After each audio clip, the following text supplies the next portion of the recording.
Ketika kita awal memulai sebuah investasi, kadang-kadang itu kita bingung karena ada banyak perspektif dari orang. Ada orang bilang kalau yang paling bagus adalah instrumen A. Terus kemudian ketika kita dengerin scroll-scroll TikTok lagi atau scroll Instagram lagi, ada orang yang bilang B ini yang paling baik. Terus ada juga yang bilang C yang paling bagus. Sampai kita sendiri tuh bingung mau pilih A, mau pilih B, atau mau pilih C. Dan akhirnya kita itu tidak benar-benar menguasai. Sampai akhirnya setiap kita masuk di instrumen A atau B ataupun C, semuanya selalu gagal. Dan kalau kalian ada di posisi itu, kalian harus nonton video ini sampai habis. Karena aku sendiri sudah ngelewatin berbagai macam investasi dan ada 5 hal kunci penting dalam instrumen investasi itu sendiri.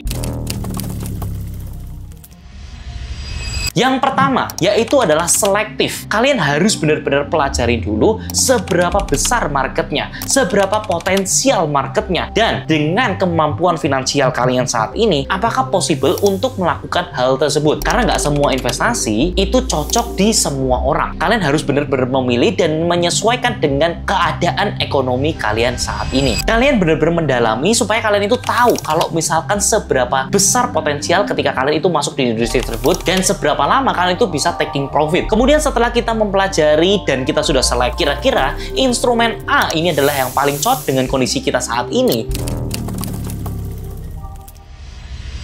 kita melakukan poin yang kedua, yaitu adalah start small. Kita melakukan cara yang paling minimum supaya kita bisa masuk ke dalam instrumen tersebut. Seperti contohnya ketika aku selalu ngomongin tentang kos-kosan, itu kalian itu bisa menemukan cara yang paling minimum, yaitu menggunakan leverage itu sendiri. Kalian coba mulai dari yang kecil dulu. Waktu pertama aku juga nggak langsung main yang harus mengeluarkan uang pribadiku sampai miliaran. Yang aku lakukan pertama kali itu hanya keluar sekitar 200 juta saja untuk mengakuisisi sebuah properti yang nilainya miliaran, termasuk dengan renovasinya dan biaya-biaya lainnya. Nah, ketika kita memulai sebuah instrumen tersebut dan akhirnya kita bisa menang di instrumen tersebut, kita tahu bahwa ternyata kita dengan gampangnya mendapatkan uang, dengan gampangnya mendapatkan cash flow, dan dengan gampangnya nge-flipping properti tersebut dan mendapatkan capital gain yang sangat luar biasa. Itu yang akan menjadikan kita memiliki poin yang ketiga, yaitu adalah conviction itu sendiri. Bapak Ibu, aku sebenarnya baru-baru aja masuk ke instrumen saham. Walaupun portonya masih sangat kecil dengan uang yang sudah aku miliki. Tapi ketika aku masuk dan akhirnya aku tuh berhasil mendapatkan profit sampai dengan ratusan juta, kemudian aku itu bilang bahwa analisaku ini bener loh ke temenku. Dan terus aku bilang ke mereka, coba deh kamu beli yang sama seperti yang aku beli. Waktu itu aku udah taking profit dan aku pindah ke saham B. Nah, temanku kemudian ikut saranku dan masuk ke dalam industrinya tersebut. Dan setelah beberapa lama, akhirnya saham itu turun. Dan ketika sahamnya turun, aku bilang, tunggu dulu, kita lihat beberapa bulan lagi. Ternyata sebulan ke depannya turun lagi. Nah, di situ aku nggak ngomong. Aku nggak bilang ke dia untuk tahan lagi. Kemudian aku tanya lagi, kamu masih hold kan? Ternyata dia sudah jual 30% atau 40%. Yang menyebabkan akhirnya ada kerugian dari dia. Nah, di situ aku bilang, kenapa kamu itu jual gitu loh, padahal sebenarnya ini tuh masih ada potensial keuntungan ke depannya. Hanya karena kamu panik itu membuat kamu itu jualan. Dan setelah ngobrol-ngobrol, dia ini ternyata punya pengalaman buruk di dunia saham. Pada waktu itu dia disuruh untuk membeli Bukalapak di posisi yang paling tinggi. Tapi ternyata ketika sudah ikut-ikutan membeli, Bukalapaknya turun sampai 70%, 80%. Sampai saat ini uangnya dia itu masih nyangkut di sana. Dan dia itu takut kejadian yang sama akan terulang lagi, dimana dia sudah menunggu 3 tahun untuk bisa sampai recovery angkanya, tetap nggak bakal bisa balik ke angka yang seharusnya ketika angkanya IPO itu. Nah, ini menjadi pembelajaran aku bahwa ternyata conviction itu sangat penting. Ketika kita memulai dengan start small-nya kita dan kita sudah memenangkan pertandingan sebelumnya, aku sendiri tidak takut karena sebelumnya aku sudah pernah menang. Dan ketika turun, aku tahu ini memang masalah waktu aja sampai itu recovery. Sedangkan dia ternyata punya masalah buruk terhadap investasi saham. Ketika conviction levelnya itu berbeda antara aku dengan dia, itu membuat keputusannya juga berbeda juga. Dan dari sini aku tahu bahwa semua industri pun sebenarnya sama. Ketika kita masuk industri saham, ketika kita masuk industri real estate ataupun mau ke kripto, ketika kita punya pengalaman yang kurang mengenakan, kita tidak akan menyentuh lagi industri tersebut. Apalagi ketika kita mulainya tidak start small, kita mulainya langsung hantam sekaligus besar. Dan ini akan menyebabkan menimbulkan trauma kita ke masa depan. Jadi pastikan kalian tuh start small supaya ketika kalian menang, conviction levelnya kita tuh berada di angka yang lebih bagus lagi. Dan kita tidak akan takut ketika terjadi perubahan regulasi ataupun marketnya sedang tidak baik-baik saja.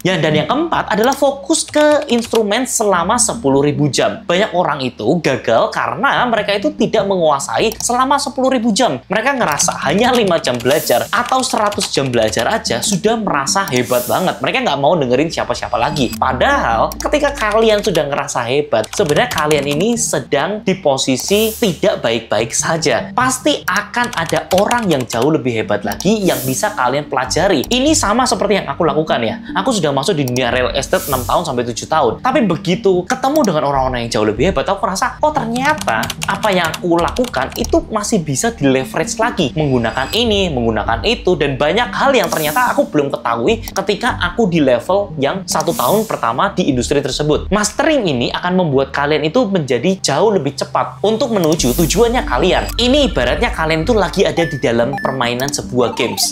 Waktu pertama, kalian itu melawan monster level 1. Awalnya kalian itu bunuhnya mungkin agak susah, tapi ketika level 2 mungkin lebih susah lagi. Level 4, level 5, level 10 lebih susah lagi. Tapi ketika kalian suruh lawan level 1 lagi, itu jauh lebih gampang. Kenapa? Karena kalian itu sudah lebih banyak jurus-jurusnya dalam menghadapi monster-monster tersebut. Nah, ini juga sama halnya ketika di dunia investasi. Ketika kalian masih di tahap-tahap awal, kalian akan ngerasa semuanya susah. Terus habis itu kalian masuk ke dalam project yang lebih besar, lebih susah lagi. Project lebih besar lagi, jauh lebih susah. Tapi ketika kalian disuruh balik lagi ke project yang paling awal, kalian akan merasa ini mah gampang banget, ini aku bisa delegasikan ke orang untuk melakukan hal tersebut. Sama seperti industri properti. Dulunya aku tuh merasa berat banget untuk akuisisi pertamanya, tapi sekarang bahkan yang akuisisi sudah bukan aku lagi. Yang aku lakukan mendelegasikan tugasku kepada orang-orang lain supaya mereka mengerjakan dan aku taunya terima beres dan akhirnya bisa mendapat profit itu sendiri. Dan setelah kita itu sudah punya conviction yang besar, terus kita sudah benar-benar mastering industrinya tersebut.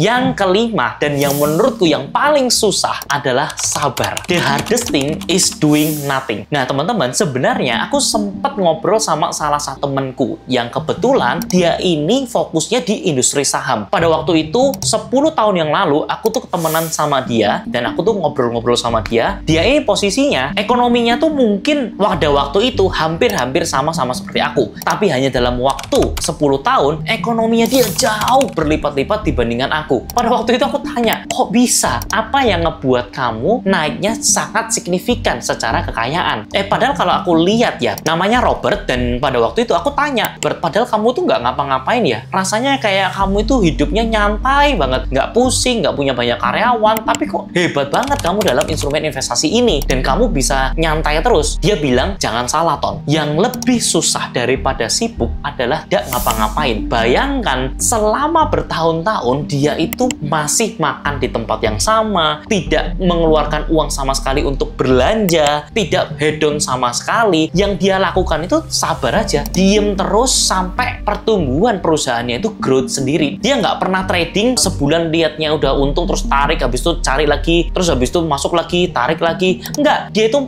menunggu selama 2 tahun, 3 tahun, 4 tahun. Ketika waktunya tepat, baru dia taking profit. Kemudian dia tunggu lagi momentumnya sampai dia melihat perusahaan-perusahaan yang bagus. Selama 1 tahun itu kayaknya nggak ngapa-ngapain, cuman ngelihat aja perusahaan mana yang bagus. Dan ketika ada sebuah momentum, dia hantam semuanya sebesar-besarnya. Dan ini yang ngebedain. Kalian bisa nggak punya kesabaran level yang sama seperti mereka. Ketika orang lain itu ngajakin bisnis A, bisnis B, bisnis C, dia bisa dengan tenang, nggak, ini bukan industri aku nggak tahu industri ini apa. Dan aku fokusnya adalah di industri yang sudah aku lakukan selama bertahun-tahun ini. Ini menurutku yang benar-benar hebat. Even aku sendiri pun masih tergiur untuk ikut ini, ikut itu, ikut ini, ikut itu. Walaupun aku tahu sebenarnya aku nggak bakal bisa mastering di semuanya. Dan aku tahu sebenarnya yang paling bagus, return yang paling bagus adalah ketika invest di yang kamu benar-benar mengerti. Nah, tapi yang paling penting, apapun instrumennya kalian itu harus sabar. Kalian itu belajar untuk bisa membuat permainan investasi fokusnya adalah long term games, bukan short term games lagi, yang bisa membuat kalian itu kaya cepat. Ini adalah 5 kunci investasi di zaman sekarang. Aku yakin akan sangat relate dengan anak-anak muda zaman sekarang yang sukanya itu kaya instan. Karena nggak ada semuanya yang instan, karena semuanya itu butuh proses. Semoga video kali ini bisa membuka mata kalian tentang dunia investasi. Dan seperti biasanya, semua akan properti pada waktunya. Thank you for watching and I'll see you in the next video guys. See ya!